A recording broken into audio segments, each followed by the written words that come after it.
Milsurp Garage. What have we here? Does that say Mauser on the side? Yes, it does. Mauser made some pistols. Everybody knows about the broom handle Mauser. That thing is like iconic. But they made a revolver in the late 1800s called a zigzag revolver. And they made the broom handle Mauser, which was pretty damn popular.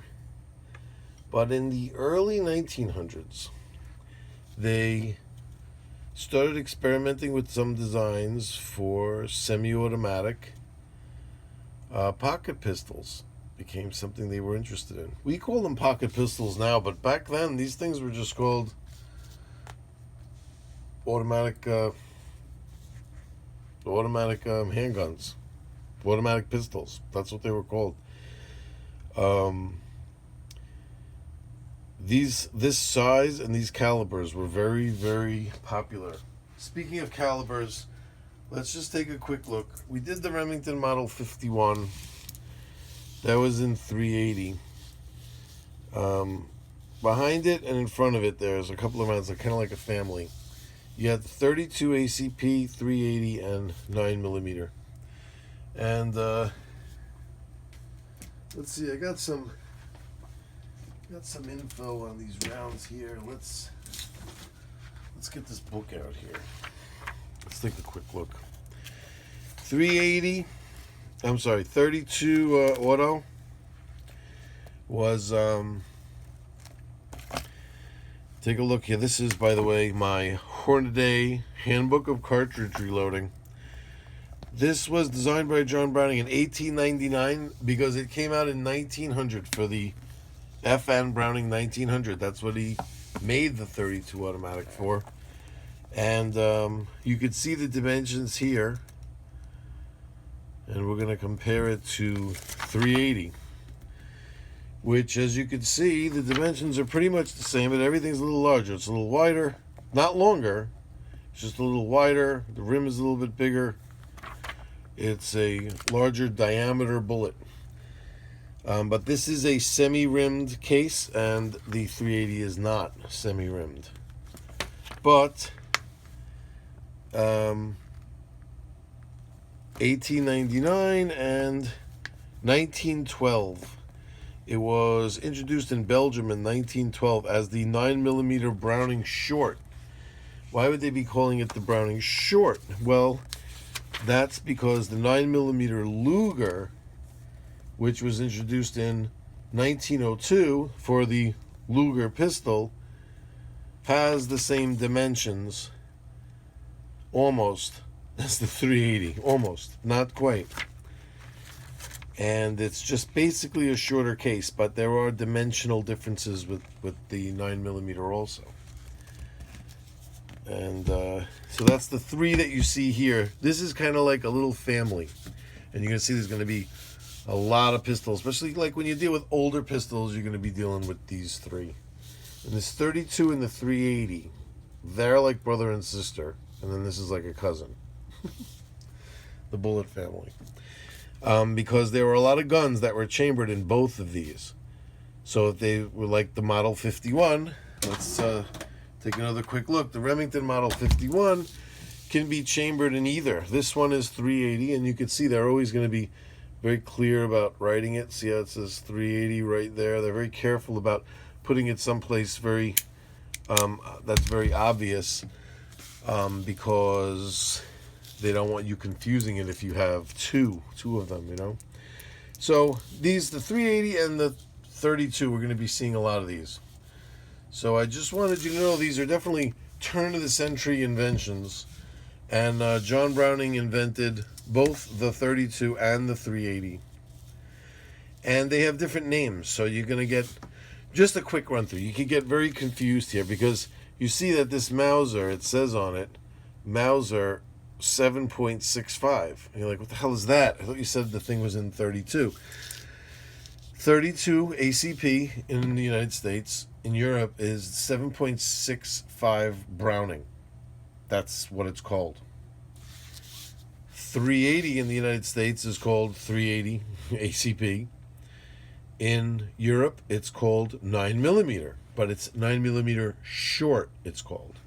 So it's called 9mm Kurz if in German, 9mm Corto in Italian, and so on. There's a few different names for it, but you're going to see 9mm on the sides of these guns.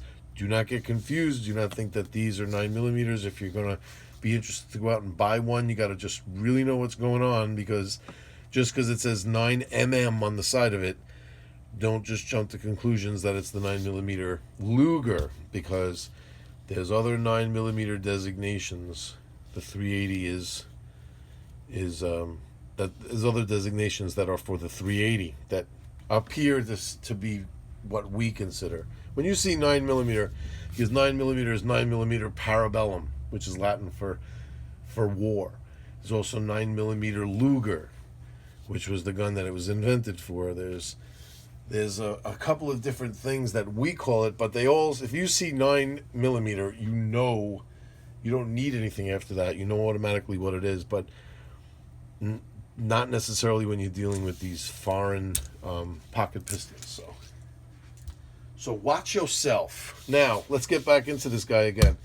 Here's a cool thing that we're going to do. We're going to have a dowel when we take a look at these guys, right?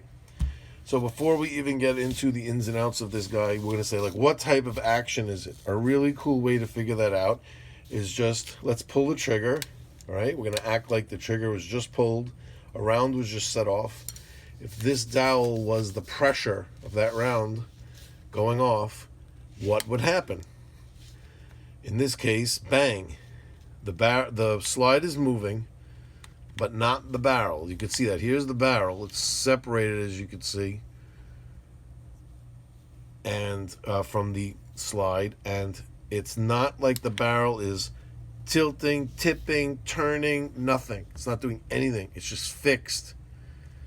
It's fixed, and it's pushing all the way back till it locks.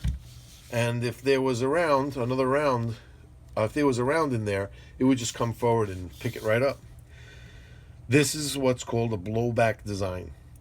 Simple blowback design. The only thing preventing the only thing that's actuated here is the pressure from the exploding round is pushing the slide back against, number one, the weight of the slide. So it's like inertia has to get it going.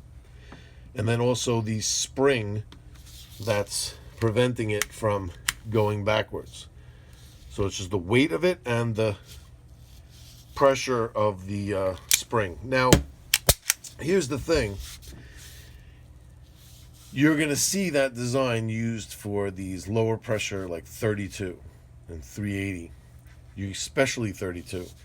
When you get up into like 9mm, it's too strong, it's too powerful. You would have to have a slide that's real heavy, and B, a spring that's real tight. So the gun is going to be real top heavy and awkward because it's going to have a heavy slide. And then number two, you're going to go to pull this back and you're going to be like, oh my God, you're not going to be able to even actuate it.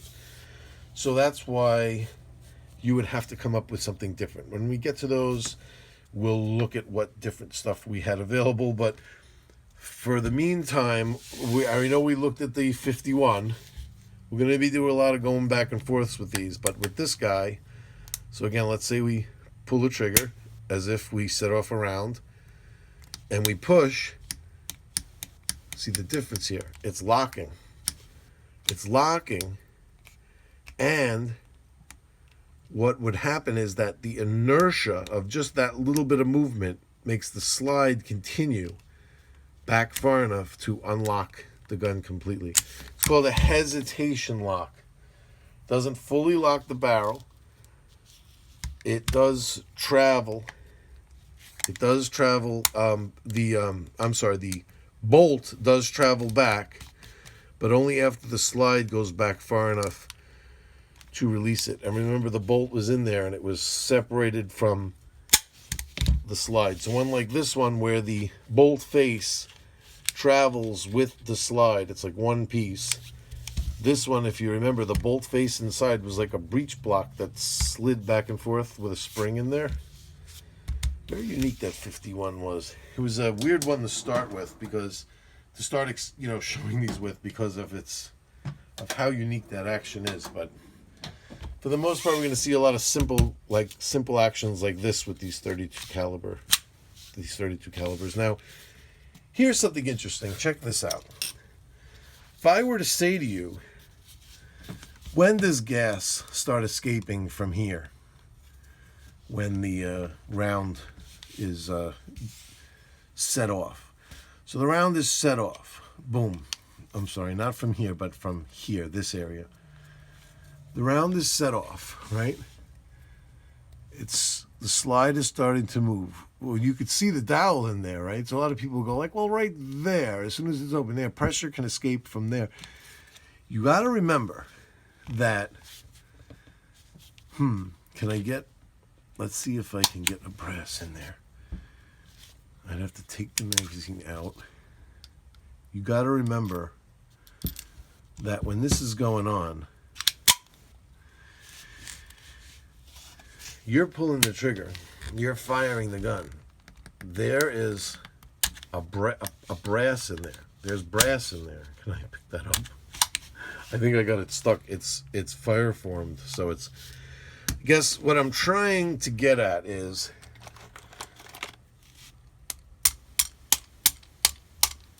Wow, that was really fire formed, huh?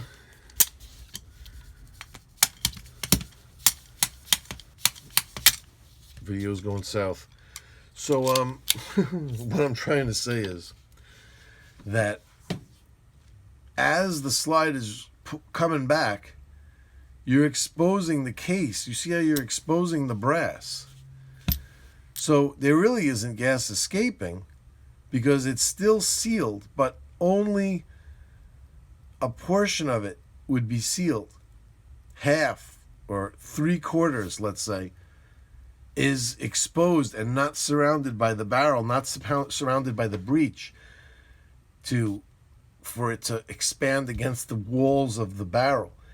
It's exposed to the air, and it would blow out if there was too much pressure. Like if the bullet hadn't exited the barrel yet, it would blow out the side of this case, that tremendous amount of pressure, because the bullet isn't free of the barrel before the case gets exposed. So timing with these was very important, that the weight of the slide and that spring had to be timed just right.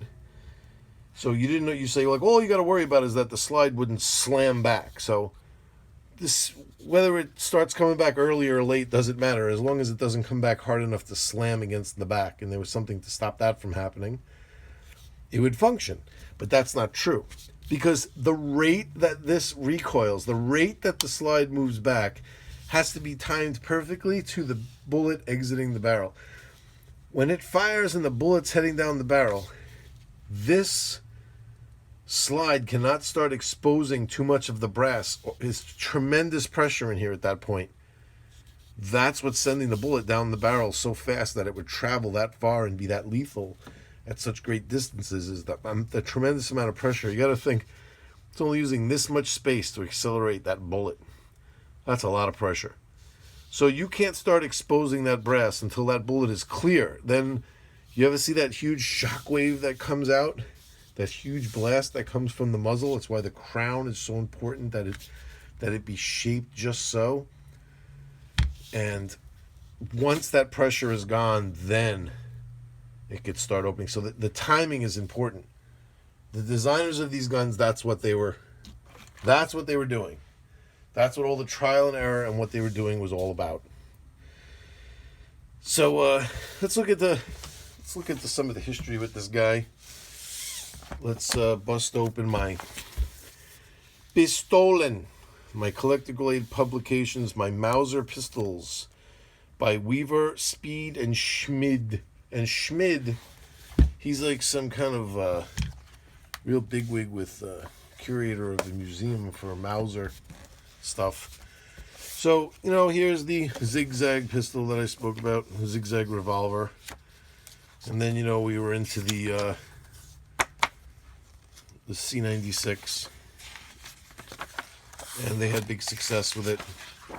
And then there was this guy. Named, see, and then there was these weird C06 hybrids, these weird guns, and then boom, there's this guy, Feederle, Feederle. He was involved with Paul Mauser. You gotta remember, Paul Mauser died before World War I, so he never even got to see these guns all being thrown into, like, you know, the wars that we know about in our history. So it wasn't the whole big wartime thing that, you know, you think of when you think of like the K98. That Mauser stuff, the Gewehr 98 was around, but you know what I'm saying. It wasn't really stuff wasn't really put to the test wartime. So this whole pistol family thing is what he was interested in. And he worked with this guy, Josef Nickl. Started working with them in 2004. And this concept was to have a pistol family. So they have different calibers and they all follow basically the same form. So here, there's a Blowback Model, 1909 in 9mm. And then you read about how this really wasn't that... It really wasn't all that successful because exactly what we're talking about. First, they were focusing on lock breech. Then they moved into blowback design. And if you're interested, you get this book, and they talk all about different tries at different things. But you see how it starts to move closer and closer towards looking like this guy. And then they have a 25 caliber, which I'm pretty sure John Browning invented the 25 caliber, all 25 ACP also. Yeah, he did. But I don't think we're going to be talking too much about that round. That's definitely, you know, it was, that round falls into a weird area. So we're going to be basically sticking with the 32 380 dealios. And, here's some of the different variations moving through 1910 in 25 caliber, and then into retarded blowback designs. You see, once you start getting into this was what it was all about. You read these books. This isn't just something you hear. Blowback, hesitation lock, retarded blowback. You know, lock breech. What are all of these things? You really want to get into these types of guns. You have to. Here, retarded blowback with two-piece locking block. So this was a step in this direction to come up with something like this. Where do you see the wings? That was really interesting. The flap system. Look at this. The model 1912, the second version. Still messing around with 9mm here. And you see these these flaps that would stick out and do. Fascinating. There's just a million different things they tried, and then they started kind of narrowing it down, going to a blowback design. Here's the death of Paul Mauser here, right around here. And here's the 1914. This is our guy. Originally it started out as like a humpback kind of looking design. Pay attention to this firing pin right here. We're going to be talking about this firing pin design very soon. Here it is here. This number 4 right here is the firing pin. You see it? Yep, we're going to be looking at that. You're going to see. And then, look at how beautiful some of these ornate ones were. It's gorgeous, huh? Woof. That'd be a lot of money in that case like that today. Oh, and these were really cool. Gun Jesus does a video on these things. There were these little insert cartridges, and that you put these 4mm practice training ammunition, and they would cycle. Look at these things. They fit inside, and then there was these little practice ammunition that went inside to make them like parlor guns. This is the beginning of like parlor guns, where you actually could target shoot inside with it using that adaptation. And then here's the 1914 variation, so it starts coming closer and closer to what we have here. And then here we go. This is our guy right here. Boom and bada boom. This is us. And then we move on into production during the war. So then, you know, things change and you start to see 45 caliber stuff come into effect, and then and then you go through the rest of the book, and then you deal with and then you actually pay for it, so I don't just show that guy's whole book and piss him off. No, there's no way any of those guys are still alive. But these corrector grade publication books are excellent, and just the stuff I just showed you is a whole lesson in learning about these guns, and then forget it. There's so much more to Mauser pistols. It gets crazy. You know this guy, this rotating barrel system? Have you ever seen those before? When you see it's cammed, so like when you pull the slide back, instead of the barrel detaching by dropping down, it rotates. Have you ever seen anything that crazy? They're insane. It was kind of like a failed idea, but a damn interesting one. So let's look into how this thing works. This thing is a little wacky because more light on the subject here, because it necessitates a lot of magazine removal and putting in to operate it. So when you pull back the slide, it locks, and then you look around forever for a button. This is the safety. That's not going to help you. That doesn't do anything. That's the takedown. There is no other button. There's nothing else. It's locked. That's it. It ain't going anywhere. So you go, all right, let me take out the magazine. Some guns, then it would drop, right? You take out the magazine, it still doesn't drop. And you're like, how do I get it to drop? You get it to drop by reinserting the magazine, and then it would drop. Now, why would you do that? Why would you have something so set up so crazy like that? Because when you're like, bang, bang, bang, and then your last shot, the slide stays back, you pull out your magazine, you drop it, you take a fresh mag, you slap it in, it loads, and you're ready to fire immediately. So that's why it was kind of like a tactical kind of thing. I figured out that's the most efficient way to do it.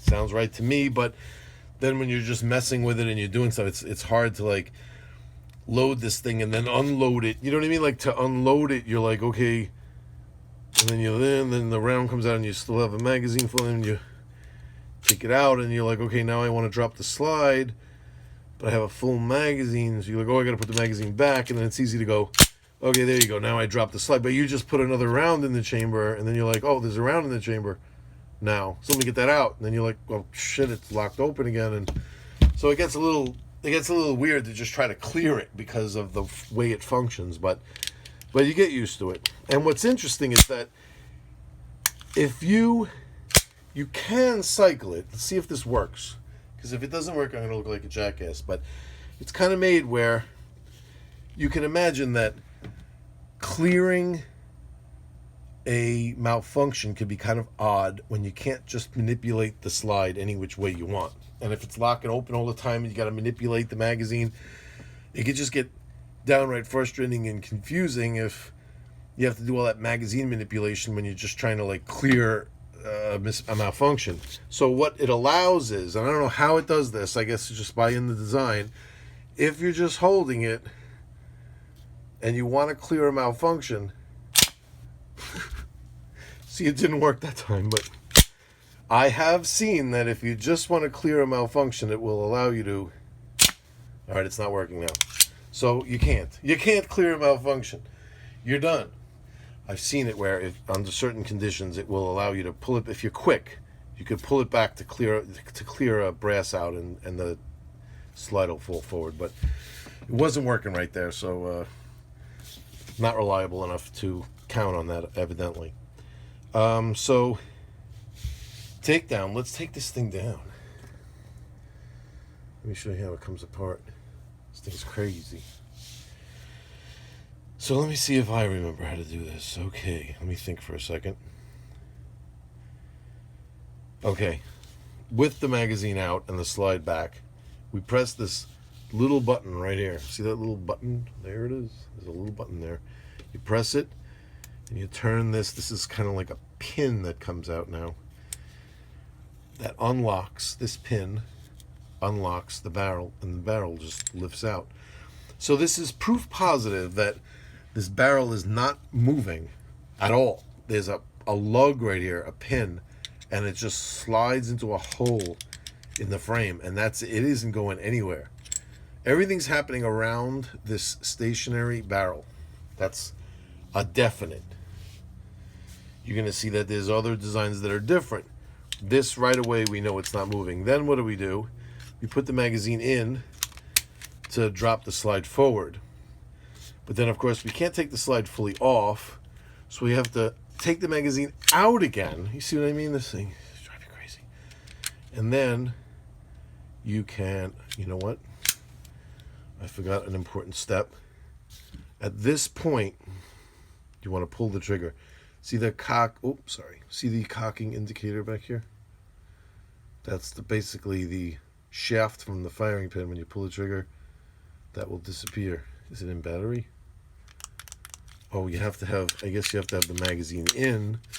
So it's a magazine safety, so you also have to have the magazine in to pull the trigger. Now you'll see that little nub there disappear, watch.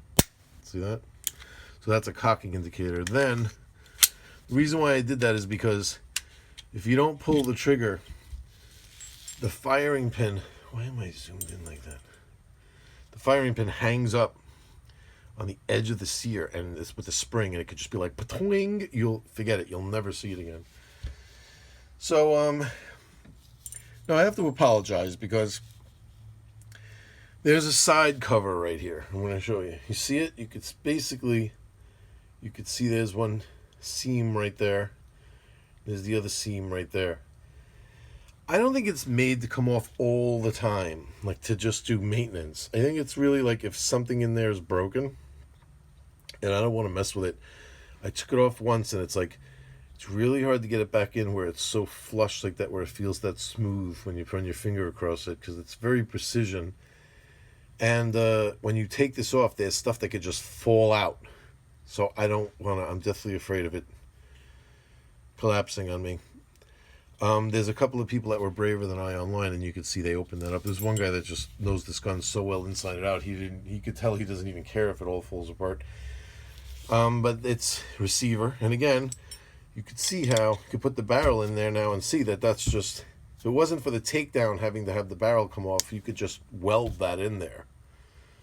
And you can see it sits on this platform right here that holds it. So this ring up front here sits right inside there to support it. See that?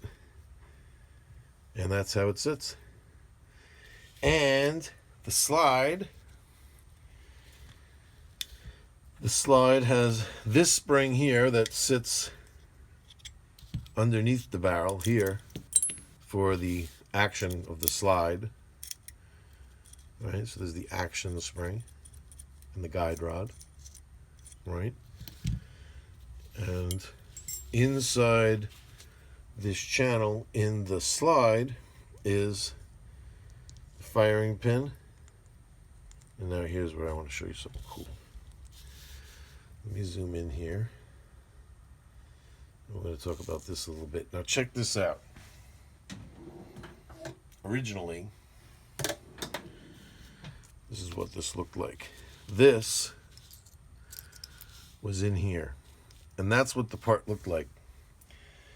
And that was attached. Okay, so I don't think it's a one-piece design like it was, you know, created that way. It was probably two pieces, and this was brazed or whatever in there. And that's the big problem with this gun, is that these break. And this spring slides over that pin, and then that's how it... Wait, sorry, I guess we didn't pay our bill. So like I was saying, this spring slides over this pin. This would normally be connected here. So this thing would just be one unit, and that's what would kind of hold it in there. But I fired it once, and this broke off. So this piece, under spring pressure, shot out of the back here, out of this hole, this hole right here, and like bounced off my forehead. And the rest of it, the spring and everything on the firing pin here, this part, all stayed contained inside. But when I went and took a look at what happened, I see that this part is basically impossible to find, and what they sell is something that you kind of retrofit yourself. So dig this: if this had to stay in here and this had to stay all together as one part, right? But it stays under spring pressure. It's fine until you tilt it and this just falls right out, right? So what I did was, check this out. I took this nail, okay? This is just a nail, regular steel nail. It's like a carpentry nail. And I realized that it perfectly fits inside this spring, right? And it has a head on it, but the head is too big to fit in here. So what I did was, and it was too long, obviously. So what I did was, I cut it down, made the head smaller, and I cut it down and tapered it here to fit through this hole, because the nail itself here would not fit through this hole. So I had to taper this to fit through here. So that was obviously, I did this with hand tools. I like to rock and roll like I'm Paul Mauser and I'm trying to figure this out. That's how I like to roll. I role play. I grow a big huge beard and I work under candlelight. And right. So now, and this has to perfectly fit in here so it stays located in the perfect center. And it does, look at that. It perfectly fits in there. And then this fits over the top. And now this is captured. You understand? See? Now it's captured by the spring. And it can't fall out and it stays together all as one unit. So when we put it together, you'll understand what I'm talking about. If we put it together just with this would just slide right out the back. There would be no spring pressure because this would just be like zoop later. Or no, there would be spring pressure between here and here. But then this is the guide that keeps the spring from just going and going in whatever direction it wants to, you know, kind of like this. Like this guide has to be there to keep the spring straight. Otherwise, if this guide was out of here and it was just a spring, it would just bend inside and just twist up any which way it wanted. So here we go. So reassembly. Where are we? Okay, so reassembly, what we do is we take the firing pin, right? We put it in there. We put this guy right inside there. That's spring ready, right? Alrighty. Then we get the recoil spring there. These are the right terminology. We guide it in on the rails, right? Sure we got everything. Magazine's out. And then we pull back. We have to have the magazine in actually now. In order to, first it has to be, there we go. Am I right? Yeah, the magazine has to be in order to overcome, am I right or am I wrong? Maybe I'm wrong. Maybe we just need to, all right, guide rod, spring. I think we just need to use a little pressure. Yeah, there we go. We have to guide that spring into that hole, and then we should be able to just lock it open. So now you see that gets captured in there. You know, barrel in, this pin into the locking hole, press the little button on the bottom, click that into place, magazine goes into, drop the slide, and there it is. There's our piece in the back that was before was this, is now the piece I created. That's the back of the nail that's tapered, and it will drop. I haven't fired it since this retrofit, but I'm convinced that it'll work. It sounds like it's dropping just as hard as it was before. First of all, let me tell you right now, do not mess around with anything like this. This is by no means a tutorial, I'm telling you right now, because when you mess around with the firing pin, if it isn't 100% clear or it's not dropping right, you can have a situation where it hangs up. So let's say when you cock this gun, Ow. I got caught in the slide. When you cock this gun, let's just say the firing pin got hung up in that hole. You didn't make it thin enough. So now when you pull the trigger, nothing will happen. But you release the sear, but that's stuck. And then you can go, wow, that's weird, it didn't fire. And then you can go to put it down on the range table, and just putting it down like that could be enough to knock that loose, and now the sear is released, and bang, it goes off. This is the reason for these rules, like, don't point it in any direction that you wouldn't want to, don't point it at anything you wouldn't want to destroy. That even at the range, muzzle discipline is important. When you put it down, keep it downrange, everything, always. But especially this kind of testing, this needs like serious testing by me, just to make sure that it's always working, and with snap caps, so that I'm testing what it's like, even cycling brass and everything like that. But it seems to be, when you buy the kit to fix that firing pin, it comes with pieces that are like that, and you have to fit them yourselves. So, okay, so where else were we? Well, that was it. That was the Mauser 1914 right there. I'll tell you that, ladies and gentlemen. Ladies and gentlemen, that's right, ladies and gentlemen. We're done. We're done here. We're all done here. So that's Blowback design, Mauser. We're gonna, I gotta think now. Do I stay old? Do I get more current? Do I move into different calibers? Do I stick with the same caliber? Do I just try different types of design, different types of action? Whew, we can go anywhere. You can go to so many different places with this. But I like concentrating on how the actions work. You guys know me. That I like. I like to watch how they load and how they operate. Like how they operate when you operate the action by pumping it, or a lever or a pump or whatever, bolt, whatever method you use, or if it does it on its own, exactly how that's going down. And now we've seen a hesitation lock, we've seen a straight blowback. So I think next time maybe we'll go with something else. We'll go with a different type of design for the action.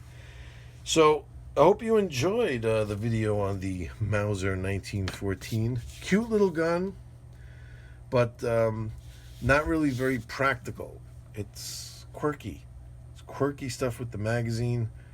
Oh, I didn't even show you the safety. I'll show you safety quick, because it is kind of interesting. I've never seen a safety like it before. That's putting it on safe, clicking that down. So you'd think pushing it up. No, that's what does. Now, you know how many people, right away they pick this up, and they think this is the slide release, right? And they think that this button is the mag release. So the first thing people do when they pick it up, they press this to try to take the magazine out, and it doesn't come out. But then they go, oh, it's over here. And then they pull the slide back, and they go, and they press this to try to release the slide, and that doesn't do it either. And then they look around, and they think maybe if they pull it or do something, and then they get frustrated at this point, and then just hand it back to you. And then you just put the magazine in, and it goes like that, and they go like, what the hell? And you go, that's right, baby. It's the Mauser 1914. Deal with it. See you all soon.